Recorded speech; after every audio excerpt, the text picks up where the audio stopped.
Olá, nessa segunda parte do vídeo em homenagem ao meu pai, o centenário, agora no dia 12 de abril, ele faria 100 anos. Nessa segunda parte eu vou pegar a partir de Brasília, da nossa vida em Brasília e quando houve a Revolução, o golpe militar. Eu lembro que nós éramos muitos filhos, né, e havia os burburinhos de que haveria uma mudança política e tudo, então eu me lembro minha mãe indo no supermercado e comprando muitas coisas, né, latas e latas de sardinha, latas de quitute, eram as coisas que se comia na época, né, para ter um armazenamento, porque não sabia o que se faria, né. Então eu me lembro daqueles armários lotados de coisas, a gente tendo que ir nos supermercados com ela para fazer essas compras. Quando foi no dia 1º, né, a Praça dos Três Poderes amanheceu com uns tanques de guerra ocupando tudo, né? E eu me lembro que meu pai então foi até o Ministério para encontrar Darcy Ribeiro e toda aquela patota, né, da época. E Darcy Ribeiro era muito amigo dele, né? Eles tinham convivíamos, né, as famílias, e ele então falou: olha, eu provavelmente vou ser preso, né? Ninguém sabe o que vai acontecer, e eu não quero ser preso fora do Ceará, que é a minha terra. Então eu vou para Fortaleza de Kombi. Nós tínhamos uma Kombi que era para dar toda a família, né? Então ele pega essa Kombi com meu tio Gui, um motorista que depois a gente soube que ia dizendo o roteiro dele, né? Era um agente, talvez. E o meu irmão Ricardo, e entram nessa Kombi e partem para Belém, Brasília, que era uma estrada que quase nem existia, né? E praticamente abrindo a lama com pá, né? Ficaram em cima de barcos e rios durante 4 dias navegando em rios. Meu pai levou 16 dias para chegar a Fortaleza. E ele tirou antes de sair as passagens de todos nós, entregou para minha mãe, ó, vá para o aeroporto e me esperem em Fortaleza. E lá fomos nós para o aeroporto. Me lembro que meu irmão não tinha carteira de identidade, e aí tivemos que abrir, me lembro a gente abrindo um monte de mala, porque era mala para cada filho, né, grandes, para procurar essa identidade. Finalmente conseguimos entrar no avião e chegar a Fortaleza. Em Fortaleza, meu avô, com os tios militares, e era mais enturmado, né, na sociedade cearense, e quando os militares foram na casa dele, ele disse: não se preocupe, assim que o Lauro chegar, eu vou levar ele para se entregar. Mas ele está vindo, com calma. Ficamos então, passamos esses dias todos. Eu me lembro, a gente rezava muito. Minha avó fazia a gente rezar, rezava textos, né, todo dia para meu pai. Então ele chegou, meu avô imediatamente disse: Lauro, toma banho, fala com seus filhos e tudo, e vamos se entregar à Polícia Federal. Aí foram. E ele ficou então preso durante 4 meses no 23BC. E eu me lembro que a gente levava comida todos os dias. Minha mãe levava um de nós com ela para levar uma cesta. Eu me lembro aquelas cestas de palha que a tampa levanta, né? Ela botava ali as comidas dele e colocava para esquentar, para ficar aquecida, jornais. Claro, os jornais do dia, para que eles tivessem acesso às notícias, né? Dentro da prisão, meu pai fundou uma escola.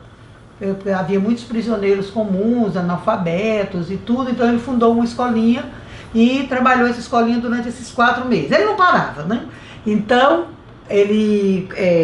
concluíram que o inquérito dele era um inquérito federal e que ele não deveria responder aqui em Fortaleza, mas sim no Rio de Janeiro. Então ele foi para o Rio de Janeiro com meu irmão mais novo, minha irmã mais nova, e os outros ficaram em Fortaleza até que ele conseguisse uma casa.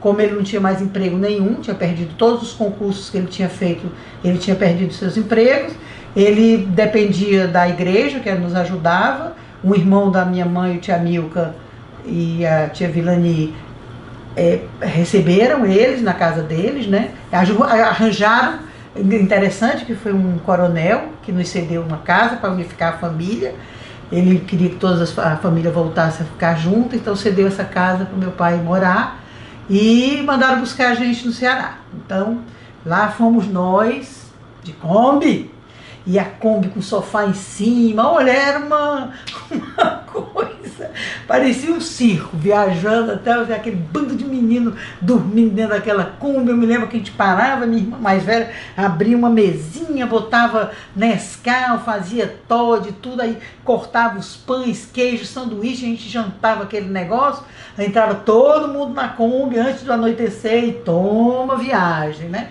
Minha irmã teve um problema de dente, em Feira de Santana nós tivemos que parar para ela fazer uma obturação nesse dente, e fomos até que chegamos, nos unificamos nessa casa, e nessa casa nós passamos a morar, e meu pai conseguia escolas para todos nós, porque ele conhecia todos os diretores, aí ele conseguia uma bolsa aqui, outra ali, colocou todo mundo estudando, a gente usava muita roupa da igreja, e comíamos comida da Aliança para o Progresso.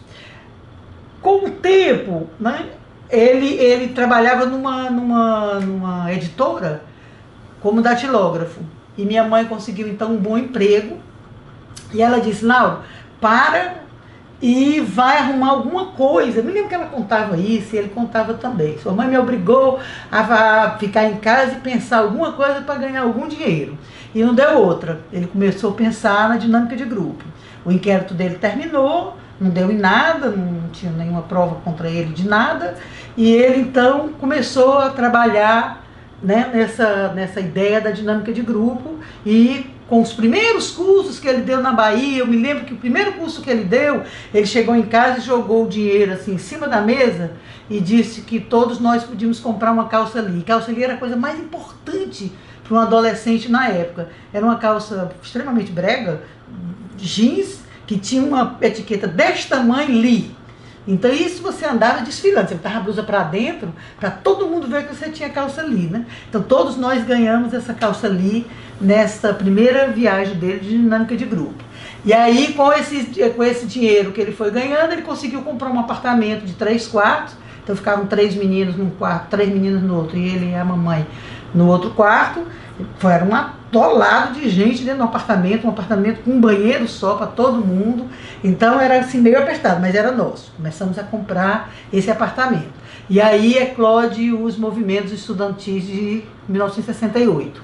E eu me lembro muito da quantidade de estudantes da medicina, da sociologia, principalmente eu me lembro muita gente da medicina que ia para casa, lá para nossa casa. Transitavam, faziam reuniões, festas, para tudo, tinha aquele povo, né, do movimento estudantil. Nessa época foi muito interessante, ele escreveu o livro Impasse na Educação, que era uma ideia dele de que ele poderia fazer uma proposta para colocar na mão dos estudantes no seu movimento, né? Não vingou muito, né, porque ele foi... As coisas foram andando por outros caminhos, né? 68 foi mais pesado, né? Veio o ato institucional e a coisa ficou mais perigosa, né? E essas mudanças aconteceram quase que automaticamente. Por exemplo, a morte do Anísio Teixeira é uma morte extremamente misteriosa. Ele caiu no fosso de um elevador e estava sem sapato, então ficou umas coisas esquisitas, né? Que as pessoas comentavam e tudo. Então meu pai começou a ideia de fazer uma escolinha de educação infantil. E fundou então a Chave do Tamanho, que era uma escola, ele fez com a família. A ideia era ele organizar toda uma ideia pedagógica para a educação infantil, que ele não tinha. Ele tinha trabalhado muito a escola secundária, a juventude, as questões gerais da educação. Então ele centrou ali na educação infantil. E foi um momento assim muito rico. Inclusive o livro A Escola Secundária Moderna se transformou, o capítulo 22, num programa de pós-graduação que ele dava na Chave do Tamanho. As pessoas se inscreviam e faziam durante 6 meses um curso de 370 horas só sobre o capítulo 22, que era da metodologia piagetiana que tinha sido usada no HP dos Santos e que ele tinha escrito no escola secundária. A chave do tamanho progrediu, chegou a ter muitos alunos, formar uma geração inteira de lideranças, de pessoas importantes, de artistas, tinha muita artista, né? Era aquele burburinho intelectual na chave do tamanho na época, né? O Lauro estava sempre no Fantástico, dando entrevistas, né? Então foi uma época rica, muito rica. Mas infelizmente agora com 2021, com a pandemia, a escola fechou, já tinha sido meio que encurralada, né? E acabou essa experiência. Dessa experiência ele mandou avisar para o Piaget, que estava vivo na época, que estava fazendo essa experiência baseado no nome dele, nas teorias dele e tudo. E Piaget mandou uma carta, né, de congratulações para ele pela experiência. Isso era uma carta muito importante para ele na época, né, que era um reconhecimento direto do Piaget sobre a escolinha.